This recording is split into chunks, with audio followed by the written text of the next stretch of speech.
Magandang hapon. Ang ganda ng panahon. Ang init kanina, ngayong hapon okay na. Oh, ang ganda ng panahon. Ganda ng sunset. Akit muna tayo dito. Oh, ang mga alaga, oh. Ang mga alagang makulit na maglilinis pa ako dito. Ay, Blue. Ganda naman yung di inakala. Oh, kanina ayaw niyong kumain, no? Dami naka dyan. Nakalagay na food. Mag-ano tayo, linis tayo dito. Sunset. Wala na. Kaninang init, grabe. Sobrang init.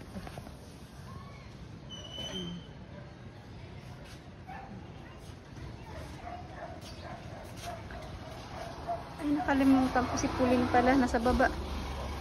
Nasaan na yun? Hala. Pulin! Kulit lang pala. Ang isa kong makulit. Nasa baba. Nasaraduhan ng gate.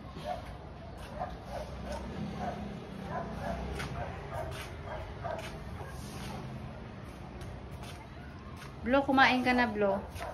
Wala tayong lechon. Ayaw mo kumain, magutom ka.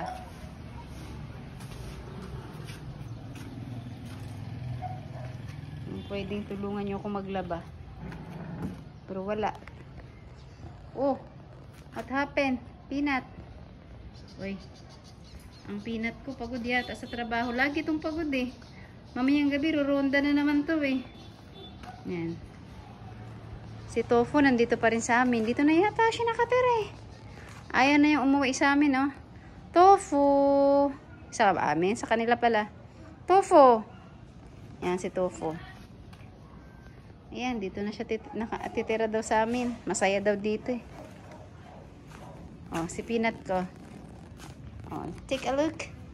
Ang Peanut kong pagod. Lagi sa karoronda sa gabi. Ay, talaga lang, ha. Ay, grabe yan. Pagod. Mamayang gabi makikita ko nasa labas ka na naman ng gate. Hapin. Kasi marunong ko siyang tumawid dyan, no? Yan, dyan, tawid. Doon, labas na siya. Tapos, pag-uwi, gutom. Sa tanghali. Ayan, tulog ng tulog ngayon, pagod. Mamaya gigising yan. Ay, Peanut, love, Peanut. Peanut, love, Peanut. Ay, talaga naman. Ay, yung Peanut ka, love yan, eh. Pogi yan eh. Ginising ni Mami. Galit oh. Ay, love yan. Peanut na yan eh.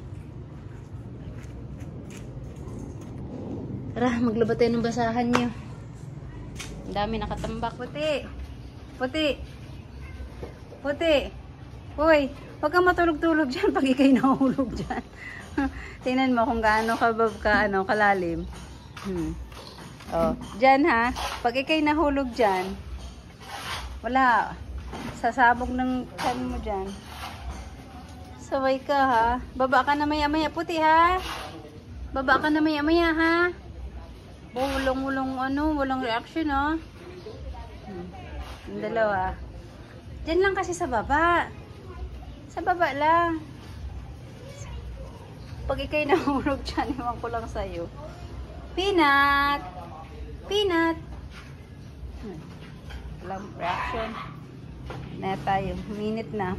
Dami tayong gagawin.